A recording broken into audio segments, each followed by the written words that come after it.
चलिए, इसके पहले हम लोग 5 प्रश्न कर चुके हैं। आज इस चैप्टर को हम खत्म करेंगे। अब 6वां प्रश्न, और ध्यान रखिए जितने भी क्वेश्चन हैं 6 से लेकर 10 तक, ये सब आपके लास्ट एक्सरसाइज वाले हैं, जिसमें हम प्रश्न के हिसाब से आकृति बनाते हैं और फिर उस आकृति में दिए गए त्रिभुज के आधार पर डिसीजन लेते हैं कि साइन का, कॉस का, टेन का किसका फॉर्मूला हम लगा लें। सेक, कॉसेक, कॉट का भी लगा सकते हैं, नो प्रॉब्लम। तो कौन सा फॉर्मूला लगा के हम इसको निकाल सकते हैं। तो चलिए देखिए 6वां क्वेश्चन, एक लड़का किसी इमारत से 48 मीटर की दूरी पर खड़ा है। तो एक लड़का है, इमारत से कितनी दूरी पे खड़ा है, 48 मीटर। देखिए ए बी को इमारत मान लिया, माना कि ए बी यह इमारत को दर्शाती है। तो ए बी क्या हो गया, इमारत। और लड़का यहाँ इमारत से 48 मीटर दूरी बिंदु सी पर है। देखिए बिंदु सी यह वहां पर खड़े लड़के की स्थिति है। तो बिंदु सी पर कौन है, लड़का है। उस इमारत के ऊपरी सिरे को ओर देखता है तो उस लड़के द्वारा 30 अंश माप का उन्नत कोण बनता है। देखिए यहाँ से क्या करता है, सी पे लड़का है, यहाँ से ये जो इमारत है इसका जो ऊपरी सिरा है इसको लड़का देखता है। ये लड़के की आंख है, ये आंख का आधार है, और यहाँ से ये देख रहा है इसको, ये दृष्टि रेखा हो गई। तो ये छत को देखता है, इमारत की छत को। तो इमारत के ऊपरी सिरे को जब देखता है तो यहाँ पे 30 अंश का कोण बनता है। देखिए देखते समय लड़के द्वारा 30 अंश का कोण बनता है। तो हमें इमारत की ऊंचाई निकालना, मतलब ये हमें ए बी जो इमारत है इसकी ऊंचाई निकालना। यही सब बताया है। देखिए कि माना ए बी इमारत है, बिंदु सी पर लड़का है, और उन्नत कोण ए सी भी दिया है 30 अंश, क्योंकि ये नीचे है और ऊपर की वस्तु को देख रहा है इसलिए उन्नत कोण बनेगा, आपको पहले ही बताया गया है। बी सी, देखिए इमारत से लड़के की दूरी, ये बी सी का माप दिया 48 मीटर, ये तो एक 30 अंश है ही। यहाँ पे देखो ये समकोण त्रिभुज बनेगा, क्योंकि इमारत और ये जमीन के बीच 90 अंश का कोण बनता है। तो समकोण त्रिभुज ए बी सी में टेन थीटा का सूत्र लगाएंगे। क्यों टेन थीटा का लगाएंगे, क्योंकि यहाँ पे देखिए ये आपका कोण के सामने की भुजा, सम्मुख भुजा निकालना है और संलग्न भुजा पता है। तो सम्मुख भुजा निकालना है, संलग्न भुजा हमें पता है। तो सम्मुख भुजा और संलग्न भुजा में हमारे पास टेन थीटा का सूत्र होता है, कॉट थीटा का सूत्र होता है। तो दोनों में से कोई भी लगा सकते हैं। यहाँ पे क्या लगाया गया, टेन थीटा का। टेन 30 अंश बराबर सम्मुख भुजा बटे संलग्न भुजा है। देखिए यहाँ लिखा परिभाषा से, परिभाषा से मतलब सूत्र से। सूत्र क्या है, सूत्र है सम्मुख भुजा बटे संलग्न भुजा। तो सम्मुख भुजा कौन है, कोण की सम्मुख भुजा ए बी बटे संलग्न भुजा कौन है, बी सी। तो ए बी बटे बी सी हो गया।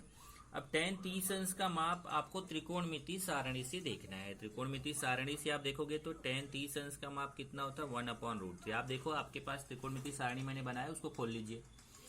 वहां से देखिए टेन 30 अंश का मान कितना है, 1/3 बराबर ए बी बटे बी सी। बी सी का मान यहाँ पे हमें पता है 48, तो बी सी की जगह 48 रख दिया।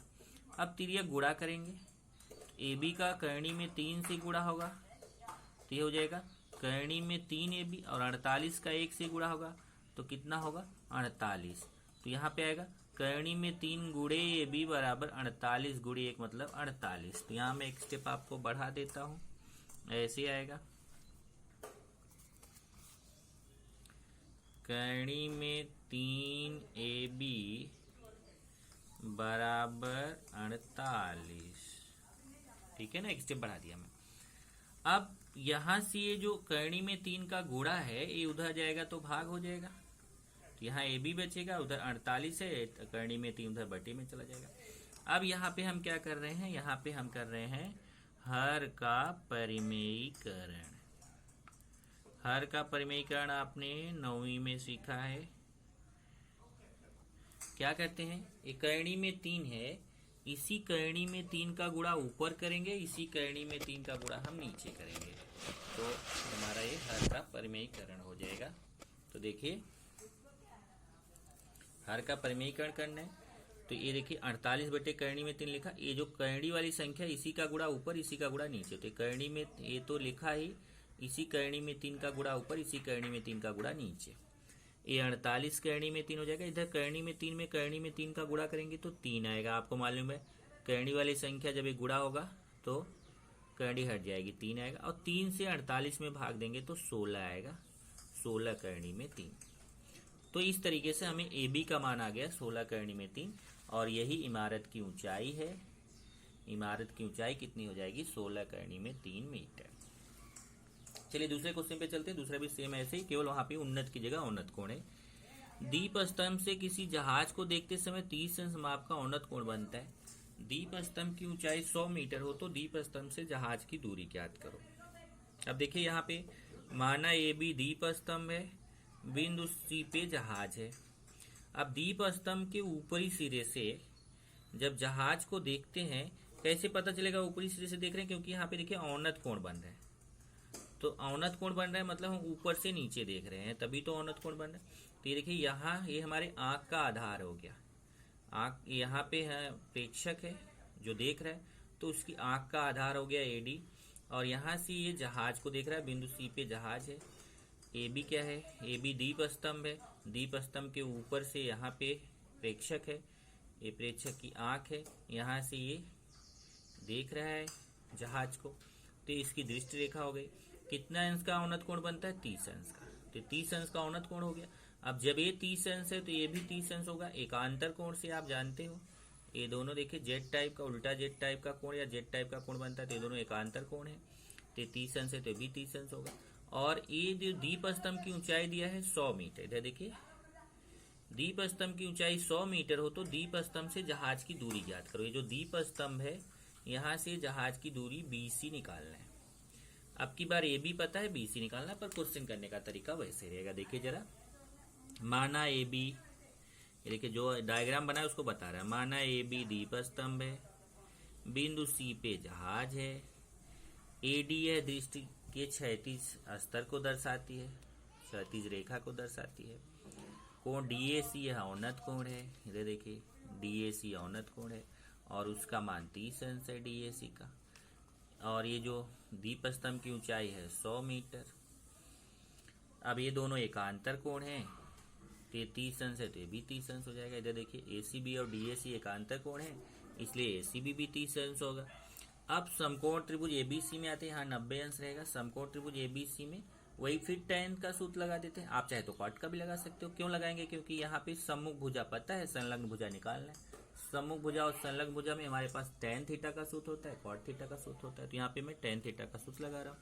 तो देखिए tan 30 अंश, क्योंकि यहाँ पे 30 अंश है, बराबर सम्मुख भुजा बटे संलग्न भुजा AB बटे BC, AB बटे BC। अब tan 30 अंश का मान त्रिकोणमितीय सारणी से देखेंगे तो 1 करनी में 3 आएगा। यहाँ देखो बताया tan 30 अंश का मान 1 करनी में 3। आपके पास भी त्रिकोणमितीय सारणी है, आप वहां से चेक करिए। 1 करनी में 3। AB का मान 100 है, देखिए AB का मान कितना है 100, तो AB की जगह 100 रख दिया। BC का मान निकालना है, तिर्यक गुणा करेंगे। BC का 1 से गुणा होगा तो BC बराबर 100 का करनी में 3 से गुणा होगा तो 100 करनी में 3, तो BC बराबर 100 करनी में 3 आ गया। यही आपका आंसर है, BC ही हमें निकालना था। क्या बोला था, दीप स्तंभ से जहाज की दूरी, तो उत्तर में लिखेंगे दीप स्तंभ से जहाज की दूरी 100 करनी में 3 मीटर है। अगला क्वेश्चन देखते हैं। 15 मीटर चौड़ाई वाले रास्ते के दोनों ओर आमने सामने 2 इमारतें हैं। 12 मीटर, ये जितने क्वेश्चंस यहाँ पे हैं देखो, ये प्रकीर्णन प्रश्न संग्रह में कुल अगर देखेंगे तो 5 क्वेश्चन इस टाइप का है, लेकिन 5 में से 3 क्वेश्चन अगर आप देखो ना, तो 3 क्वेश्चन सीधा वही है जो आपने उसमें पढ़ा है, प्रश्न संग्रह में पढ़ा है। केवल 2 ही क्वेश्चन इसमें बताने लायक है, 9वां 10वां। बाकी ये 3 क्वेश्चन तो वही है जो आपने इसके पहले पढ़ा है। तो मैं दोबारा समझो आपका रिवीजन करा रहा हूँ। 15 मीटर चौड़ाई वाले रास्ते के दोनों ओर आमने सामने 2 इमारतें हैं। 12 मीटर ऊंचाई वाली पहली इमारत की छत से दूसरी इमारत की छत को देखने पर 30 अंश माप का उन्नत कोण बनता है, तो दूसरी इमारत की ऊंचाई कितनी होगी। देखो सेम क्वेश्चन आपका अगर देखोगे तो सेम क्वेश्चन बुक में है। 15 मीटर चौड़ाई वाला एक रास्ता है, इधर देखिए ये रास्ता है, रास्ता BD है, कितना 15 मीटर। इसमें 2 इमारत है, एक इमारत AB है, दूसरी इमारत CD है। एक इमारत AB है, दूसरी इमारत CD है। तो इसमें क्या बोला है कि जो 15 मीटर चौड़ाई रास्ता है उसमें जो 12 मीटर ऊंचाई वाली इमारत है उसकी छत से दूसरी इमारत की छत को देखते हैं तो 30 अंश माप का उन्नत कोण बनता है। उन्नत कोण से मतलब है कि हम नीचे से ऊपर देख रहे हैं। इसका मतलब ये जो नीचे वाली जो छोटी इमारत है जिसकी ऊंचाई कम है उसकी छत से ये जो बड़ी वाली इमारत की छत है उसको देखते हैं। तो ध्यान से देखिए, एक इमारत ए बी है, दूसरी इमारत सी डी है। ये इमारत कम ऊंचाई की है, ये इमारत ज्यादा ऊंचाई की है। जो कम ऊंचाई वाली इमारत है वो 12 मीटर है, क्योंकि उसी की छत से बोल रहा है। जो 12 मीटर ऊंचाई वाली इमारत है उसकी छत ए है, उसका ए से दूसरे वाली इमारत की छत सी को देखता है। ये यहाँ पे प्रेक्षक है तो इसकी आंख का आधार हो जाएगा यही, और यहाँ से इसकी छत को देख रहा है, दृष्टि रेखा हो जाएगी ऐसी। तो छत को देखता है तो कितने अंश का कोण बनता है? 30 अंश। अब ये इस इमारत की ऊंचाई तो पता है, इस वाले इमारत की ऊंचाई हमें निकालना है। तो यहाँ से देखिए डायरेक्ट 12 है तो ये भी 12 इजिली पता चल जाएगा। देखिए ये भी 12 मीटर हो जाएगा ना, क्योंकि आयत है तो ये भी 12 मीटर। यहाँ देखिए 15 मीटर है तो ये भी 15 मीटर हो जाएगा, क्योंकि आयत है, ये भी 15 मीटर हो गया। अब tan थीटा के सूत्र से हम C निकाल सकते हैं, और जब C मिल जाएगा, CE और ये DE दोनों जोड़ देंगे तो ये पूरी इमारत पता चल जाएगी। बस यही पूरा क्वेश्चन है। ये देखो वही आपको मैं शॉर्ट में समझा दिया, वही कर रहा है यहाँ पे। माना AB तथा CD यह दो इमारत दर्शाती है। तो इमारत कौन कौन है देखिए, एक AB इमारत है, दूसरी CD इमारत है। तो AB और CD दो इमारत है। इन दोनों इमारत में अगर आप देखेंगे तो रेख BD है, दोनों इमारतों के बीच का रास्ता है। देखो BD रास्ता है, तो BD रास्ता है। इस रास्ते के एक किनारे पर AB इमारत है, दूसरे किनारे पे CD इमारत है। AE यह क्षैतिज रेखा है। देखिए AE क्षैतिज रेखा, क्योंकि यहाँ से देख रहा है ना, तो इसकी आंख के क्षैतिज समांतर रेखा है AE। कोण CAE यह उन्नत कोण है। ये देखिए कोण CAE एक ऐसा कोण है, उन्नत कोण है, क्योंकि नीचे से ऊपर देख रहा है तो उन्नत कोण बनेगा। कितना है? 30 अंश। AB 12 मीटर दिया है। ये पहले इमारत की ऊंचाई 12 मीटर दिया, जिस इमारत से वो बैठ के देख रहा है उसकी ऊंचाई 12 मीटर दिया है। और BD 15 मीटर दिया है। ये रास्ते की चौड़ाई दिया है 15 मीटर। कोण CAE 30 अंश दिया है। ये वाला कोण 30 अंश दिया हुआ है।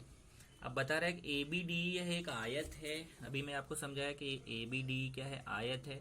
तो आयत की समूह भुजाएं समान होती है, तो 12 है तो 12 हो जाएगा, 15 है तो 15 हो जाएगा। वही समझाया यहाँ देखिए, AE बराबर BD बराबर 15 मीटर, AE बराबर BD बराबर 15 मीटर, और AB बराबर DE बराबर 12 मीटर।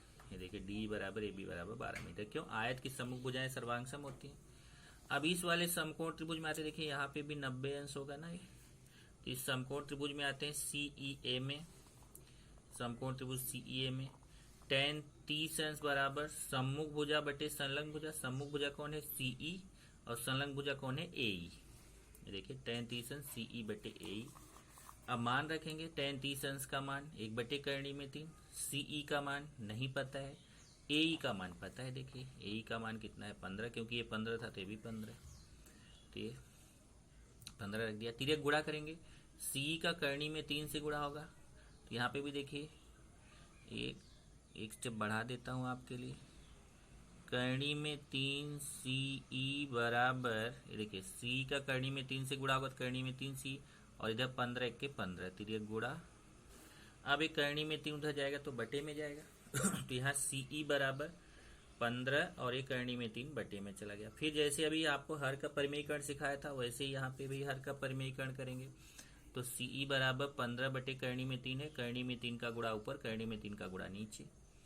इस स्टेप के बाद ये स्टेप है। देखिए इसके बाद ये स्टेप है, तब ये स्टेप है। तो CE बराबर यहाँ से 15 करणी में 3, और करणी में 3 में करणी में 3 का गुणा करेंगे तो 3 आएगा। ये आप सीख चुके अभी। 3 से इसको काटेंगे, 3 पचे 15, तो 3 पचे 15, 5 करणी में 3 आएगा। तो CE बराबर 5 करणी में 3। तो CE का मान आपको पता चल गया कितना? 5 करणी में 3 मीटर। यहाँ पे आपने हर का परिमेयीकरण किया है। कोई लिखने की जरूरत नहीं है, पर समझने के लिए मैं लिख दे रहा हूँ, बाकी आपने ये सब लिखने की कोई जरूरत नहीं। जैसे यहाँ देखो लिखा tan 30 अंश बराबर 1 बटे करणी में 3, ये भी लिखने की जरूरत नहीं है, परिभाषा से ये भी लिखने की जरूरत नहीं। हाँ, आयत की सम्मुख भुजाएं लिख देते हो तो बेटर है। अब देखिए आपको C मिल गया 5 करणी में 3। अब क्या है? अब ये जब 5 करणी में 3 मिल गया तो अब CE और ED जोड़ दोगे तो पूरा CD मिल जाएगा। तो सी डी बराबर सीई प्लस ई डी, क्योंकि सीई डी एक रेखी है। अब सी डी बराबर सीई का मान कितना आया, 5 करनी में 3, प्लस ई डी का मान पहले से ही पता है 12, क्योंकि ये 12 है तो ये भी 12 ये 12 हो गया। अब ये दोनों बहुत सारे स्टूडेंट क्या करते हैं, इसको जोड़ देते हैं, जैसे 12 5 17 करनी में 3 लिख देते हैं। ये जुड़ेगा नहीं क्योंकि ये सजाती नहीं है। अगर ये 5 करनी में 3 है, ये भी 12 करनी में 3 होता तो जुड़ता, ये जुड़ेगा नहीं, ऐसे ही रहेगा। यही आंसर हो जाएगा। तो दूसरी इमारत की ऊंचाई 12 + 5 करनी में 3 मीटर है। तो यहाँ पे बोल रहे हैं कि वहाँ पे शायद उत्तर गलत दिया होगा पीछे, तो चेक कर लेना। ध्यान दे, पाठ्य पुस्तक में ये उत्तर दिया हुआ जो कि गलत है, जबकि ये उत्तर, तो आप चेक कर लेना, अगर गलत रहेगा तो उसको बना लेना। तो ये आपका आंसर हो जाएगा।